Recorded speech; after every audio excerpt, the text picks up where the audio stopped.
I don't often review products, chess products on this channel, but I recently was lucky enough to get a copy of the Paramount chess database from Chess Informant. And it is such an outstanding piece of work that I thought I should say a few words about it, because it has certainly impressed me greatly. I remember as a kid, when I was getting better at chess, one of the first things I did twice a year was to rush out and get the latest copy of Chess Informant from a store called Foyles in Charing Cross Road, London. They seem to stock Chess Informant more speedily than any chess retailer in the UK. So I really wanted that book as soon as it came out, on the day it was published almost. And I'm sure that's the same for many, many chess enthusiasts the world over. Chess Informant has been the gold standard in chess production for, well, the last 50 years. And of course, in the computer era, many would argue that we don't necessarily need Chess Informant. There's always a need for outstanding games with outstanding notes. And this, along with many articles and new ideas and new concepts, is what Chess Informant has evolved to offer today. Now, this database, well, it's basically the contents of Informant 1 to 123, all catalogued into one place. So you've got all the notes, you've got all the games, there's no filler in the database, the Mega Database 2016, another outstanding product. But with 6 million games, you're bound to get a huge number of games which you don't necessarily need. Well, of course, on this database, that doesn't exist. And of course, you've got some of the best annotators of all time annotating for Informant. All the world champions, the early world champions, Botvinnik, Tal, Spassky, all these guys making notes for Informant. So it really is, whether you're a professional player or you're an enthusiast or you're simply a chess collector, this database is really a fantastic product. I have enlarged the screen for this video to show you how it works with ChessBase 13. It seems to fit seamlessly in with this tremendous ChessBase product. And if you don't have ChessBase, I think you can read it on any sort of PGN viewer as well. So it's very flexible, and well, it comes with my highest recommendation. I've chosen a couple of games for you because I just don't want to talk about a product here. It's interesting to see some games, and this is a game from Informant 123 from 2015 between Maxim Vulin and Alexander Predka. And as you can see, most of the Informant notes are by a guy called Tomislav Paunovic, who I've no doubt at all is a strong titled player. And this game caught my eye because it features an unusual system which I've recorded on for ChessBase recently, the Verisov. That's knight c3 and bishop g5. You don't always see this commonly on the Grandmaster stage, and games like this perhaps help to explain why, as after knight bd7, white played queen to d3. Now, back in the day when Lev Albert was using this, I think in the 1980s, he would occasionally come out with queen d3. And it's Grandmaster Johnny Hector who has carried the banner for this move in the present day. It's a sharp move, clearly. White wants to castle on the queen side, or at least that's how it looks. He's also leading up to the move e4. So there's a certain logic behind the queen move, and it still has the impression of a very unusual variation, so you might catch black on the nose if you played this move. And Hector has won a lot of nice games with it. Black in this game, Alexander Predka, decided to play what I think is probably the best move here, c5. And the idea of it is that if white carries on with his plan, black can, if he wishes, play c4. With the idea of simply starting a queenside pawn roller at the earliest moment. And it's this sharp procedure that possibly puts me off the move castles on the queen side. I mean, I think if white wants to make this line work, then he's got to find a better move than castling on the queen side in this position. So c4, very good, and now white put his queen on f3. As you can see from the notes, both queen d2 and queen g3 have been played. But queen f3 seems to hint at the fact that white's going to go e4 at the earliest possible moment. So black sticks his queen out on a5. preventing e4 because at the end a2 would hang. And now white went knight h3, just developing the pieces. Perhaps more prudent, as Paunovic points out, is to play the safe move king b1. Well, knight h3 was answered by e6, and already, according to Paunovic, this is a clearly better position for black, presumably because he's going to get his queenside pawn roller going, and white has nothing to offset that. I doubt that bishop d2 is a very good move, but probably at this moment Vulin was feeling, well, I'm a little bit uncomfortable in this position. What else could he do? Well, he could go king b1, and then, as Paunovic points out, black just gets on with it. b5, e4, now he can go b4. A variation with a couple of tactical points. The first of which is that after knight takes d5, trying to get some sort of pawn action in the centre, black can play bishop d6. And this should help him to emerge material ahead. Anyway, I'm not just going to run through all the guys' annotations here. Paunovic has obviously done a lot of hard work annotating this game. Let's just enjoy black's play. b5 was played, and white went in for the complicated knight takes d5. Well, clearly the problem with this move is that black can play queen takes a2. And if white goes knight c7 check, well, king d8, and black's not only threatening the knight, he's threatening mate on a1. So white took on f6. He came in with the queen check, hoping for bishop d7, where he could take the rook on a8. Predka played king to d8. And it was probably this position that Vulin saw when he went into all this, and thought, well, there must be something here. And my best guess is that he intended the move bishop f4, which looks very dangerous, as it gives the king a hole, and it also threatens moves like bishop c7 check. But, and I think this is what white overlooked, black can check and then play the splendid move bishop b4 check. And this, I think, is winning, because white is unable to make this position work. If king e3, which Paunovic doesn't mention, I think black can just simply take the rook. And bishop c7 is nothing, king e7, and taking the rook, of course, is catastrophic on a8, of course. So, with white unable to make the tactics work, and there's another little idea here, if c3, black just ploughs through, rook b8, black's attack is basically quicker than white. With white unable to make the tactics work, Vulin goes bishop c3, but now b4. Another excellent move. And when white takes on a8, black takes on c3. White recaptures, only move. And now black's got a choice. As the annotator points out, he can play knight d5, which looks very good. But the move he plays in the game, I think, is very nice indeed. Optically nice. Bishop b4. And the main idea of that is that when white takes, black's made just enough room to push his c-pawn down. And now mate on a1 beckons. So bishop b4, what a crusher. King d2 was played. Bishop takes c3 check. Black continues with tremendous forcing moves. And if white tries to run away, queen takes c2. There's no running away from this attack. So going back, king takes c3 was played. Black's knight came in with gain of time. The queen came to a5, and now c3. Constructing a mating net around white's king. Queen b8, salvation only for an instant. Queen a1, check. Queen b1, queen a3 check. Completes a miniature, and I must say, an excellently played game by Predka.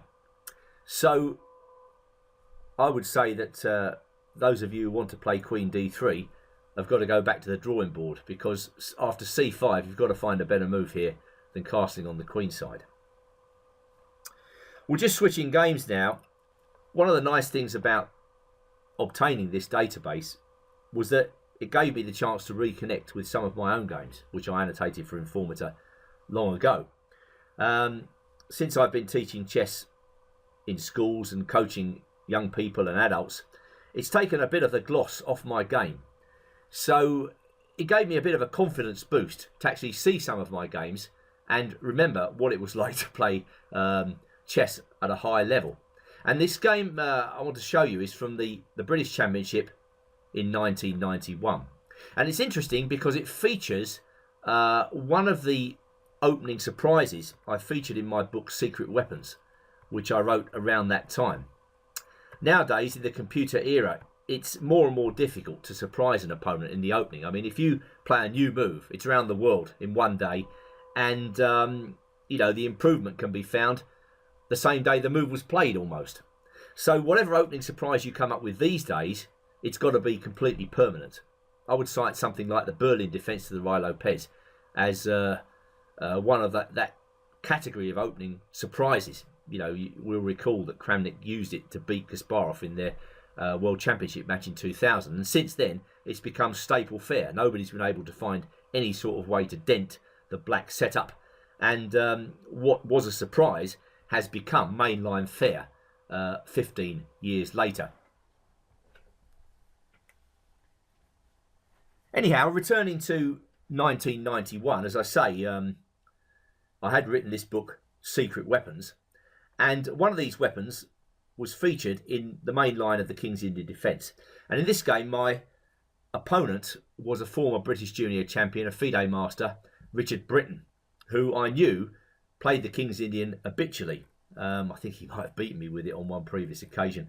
I'm not actually sure. My recollection of my early games is a little bit hazy. But anyway, he's a King's Indian specialist. So I knew he would take me on in one of the main lines. And so what we've got here is a very common position, even today, in the King's Indian, where white plays the classical main line. Usually, in this type of position, white advances on the queen side, and black counters that with a king side attack. Well, knight h5 was the move Britain played. I think nowadays knight h5 is played almost as often as the other move here, a5. Back in 1991, I don't think a5 was anything like as popular as knight h5. So Britain sticks with this move. And now I was intending knight to d2. And this was all based on a game, Petrosian versus Gligorich, one of the most famous King's Indian games, where Gligorich played the coming peace sacrifice with black and white Petrosian off the board. But studying some analysis at the time from Lubomir Kovalek and using my own initiative, I managed to find a way for playing with white, which I thought improved on Petrosian Gligorich, and in fact gave black considerable problems. Well, whether that's true or not at a distance of what 25 years, I couldn't really say. But anyway, there's no doubt about it, white's idea is interesting. So knight d2, attacking the knight on h5, knight f4, and I followed Petrosian Gligorich with a4. Just thinking about it at the time, I was just wondering, you know, after a4, can black take on e2? I don't think he wants to, because the bishop on e2 is white's supposedly bad bishop, and the black knight looks good on f4. But, you know, maybe knight takes e2 is a possibility here, which white tries to sidestep by playing bishop f3. And I think this is a very unusual move. And probably the most critical test is knight to d3. Well, white doesn't want black to take that bishop. But of course the b pawn is attacked on b4, so he's got to go bishop a3. And now a5 is probably the reason they don't go bishop f3. But I found some analysis at that time, using my own initiative, that white could play this move, knight cb1, and then bishop b4, and get on with the queenside attack as normal with the help of the move a4. This is just an unclear position. But as I say, I was following this move, this game, Petrosian Gligorich, and probably Britain was too. So after a4, black goes f5, the most natural move in the world. White goes bishop f3, and now, as Gligorich played, g5. Hoping to use the bishop on f3 as a target to accelerate his own attack. Well, white's got to take on f5 here, I think, just to give the bishop a bit of air, if nothing else. And black takes back with the knight. g3. Okay, this is still Petrosian Gligorich. And now Britain unsuspectingly went in with knight to d4. Well, there was some fascinating analysis coming out of that Petrosian-Gligoric game, all centred around the move knight h3 check. Most of it, I think, was done by Lubomir Kovalik, if my memory serves me correctly. Knight h3 check looks like it could be a mistake, but now black intends queen to d7, which is a non-standard move if I ever saw one. And white has got to be incredibly precise if he wants to ward off the attack. Apparently knight b3 is the best move. Black puts his knight in on d4. White's got to take that. And now knight to b5. This variation features a lot of forcing play. Obviously white's got to be incredibly careful with the black pieces ready to beat up his king. But I think he survives. And if he does survive, the black position is a little bit uncoordinated. I mean, if black doesn't crash through, then... well, white could be just winning this position because he's better coordinated. So rook takes f3, queen takes f3. I think this is still Kovalik's analysis, if my memory serves me correctly. And if queen e7, rook a2, bishop f5, f3, now black has the interesting move bishop e4. And I actually analysed this move in my book and concluded that white could survive after knight b1. Well, as you can see, this is very, very obscure indeed. Again, no place to dwell on this here. If you're interested, you can, of course, analyse this variation yourself. And using computers, it shouldn't be that difficult. But Britain played knight d4, as Gligoric did. I took the knight. Knight takes f3. And this is where Petrosian took with the queen. And got into a really awful mess. If memory serves me correctly, Gligoric played g4 quite quickly, and white buried his queen on h1. Well, I was having none of that, and knight takes f3 was the improvement. A strong move, and I don't see what black does against it even today. I remember Britain thought for a long, long time here, and after a lengthy period, he came out with e4, which looks, of course, logical because white has to worry about that bishop on g7. It's worth noting that if black takes on f4 and then goes g4, the point of white's idea is to go king h1. A really excellent move here. And if g takes f3, rook g1. This is one of the main points of white's play. Black opens up his own king to a degree, and certainly with the g file open here, and rook takes g7 in the wings, knight e4. Black is in serious trouble. And the same sort of thing happens after e4. I played knight takes g5, sacrificing the knight in order to play rook a3, bishop g7, rook g3. And here, perhaps slightly prematurely, Britain resigned. Well, but running it through the engines these days, you know, you can see that this is not a very good position for black at all. The pin on the g file is pretty crushing.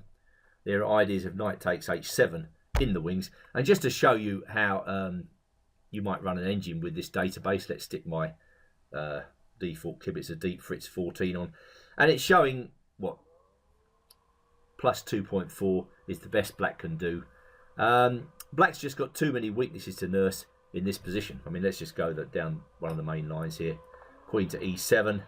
And now apparently I can play knight takes e4. I can play rook to e1. And if bishop f5 here, again, knight takes e4 looks pretty strong. All these sorts of things combined to make Richard Britain feel completely ill at ease with his position. So much so that he decided to resign. So that's about it. All I can say is that I'm very grateful that I have now got a copy of the Paramount Chess database. It saved me an awful lot of space on the bookshelves because I was, as a collector, I collected numbers 1 to 100 and they take up a whole bookcase, or, even today. But here you have 1 to 123 ready for you in a database. What could be better than that?